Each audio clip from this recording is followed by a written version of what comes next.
There's a change proposed in Ontario that is connected to the credit rating of tenants, and this advocate for tenant rights has concerns. We're joined by Douglas Kwan. He's Director of Legal and Advocacy with the Advocacy Centre for Tenants Ontario. Thanks very much for coming on the show. Thank you for having me. So right now, a landlord gets into a dispute with a tenant and it goes to the Landlord and Tenant Board, perennially backed up, but that's another issue. Right.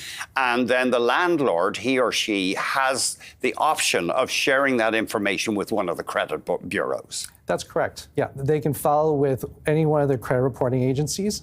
They can also access landlord and tenant board decisions through an online database. So the landlord can. The landlord can. It happens now. So what we find with this measure, it's unnecessary, and there's other reasons why we have concerns about it. What's the change being proposed by Ontario then? The proposed change, the way we understand it, is that there's no landlord involvement. There doesn't need to be a creditor involved in order to impact one's credit rating. The credit reporting agencies simply goes to the landlord tenant board, pulls all of the eviction orders under a person's name, and it will automatically impact their credit rating. Right, and I guess the reporting bureaus, the credit bureaus, they are interested in painting as comprehensive a picture of a person's credit rating as they can. Of course. But it's unusual in the sense that they are going to essentially an independent tribunal to pull that information.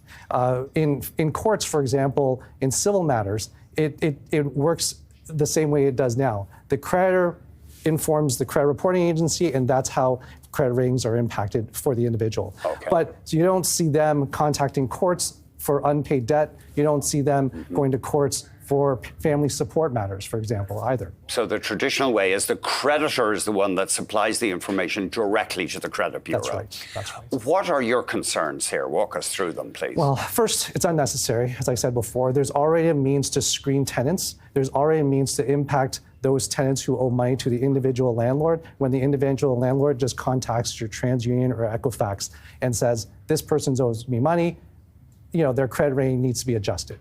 So first of all, it's unnecessary if you're trying to screen tenants or impact their individual credit rating. And I was just going to say, a lot of landlords, though, are just small business people or the cliche mom and pop. Yeah. They might not bother contacting the credit bureau.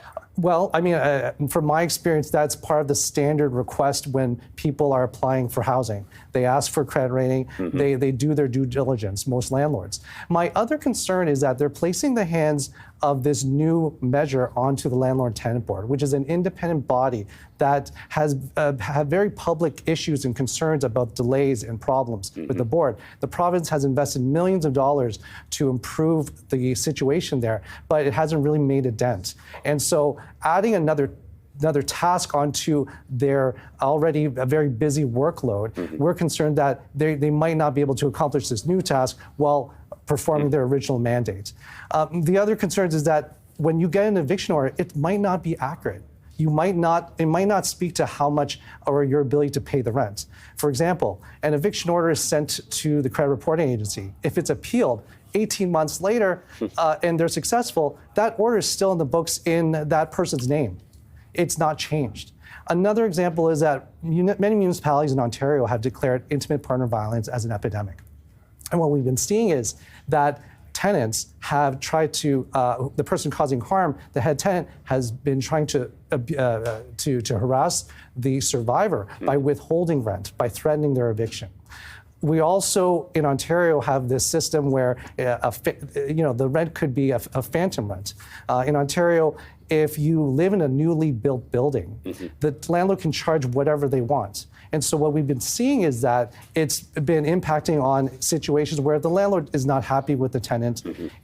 If they don't want to go through the landlord-tenant board process, they just jack up their rent. We saw this with a Syrian family in Waterloo. Their rent was $1,900 a month, and within a year, it became $4,000 a month because the landlord knew they couldn't possibly pay that amount. And that way, they evicted them. But that wasn't an actual reflection of the market rent. It was a reflection of them trying to get them out.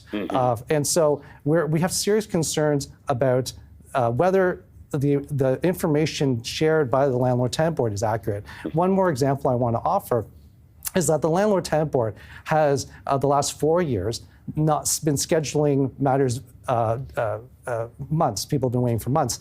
They have scheduled tenant applications a year or 2 years. They've been waiting that long to have their tenants' rights matter heard, whereas landlord applications have been 5 months to 7 months. So a much longer delay for tenants. A much longer delay. So in a situation where a tenant is being harassed by the landlord or suffering through pest problems, and they file a tenant rights application, and they see a scheduling date that's a year or 2 years down the road, they might be frustrated and say, well, I'm going to withhold my rent. You know, barring aside whether that's right or wrong, they might withhold the rent. They might find themselves in an eviction hearing before they can even speak about the pests or the harassment they've been experiencing. And so because of that, and because only eviction orders will be sent to the collection reporting agencies, if they're successful on that tenant application a year or 2 years down the road, they might not owe any money to the landlord. The landlord might even owe money to them. After the hearing took place. After the hearing. Yeah. So it's not a true reflection of payment.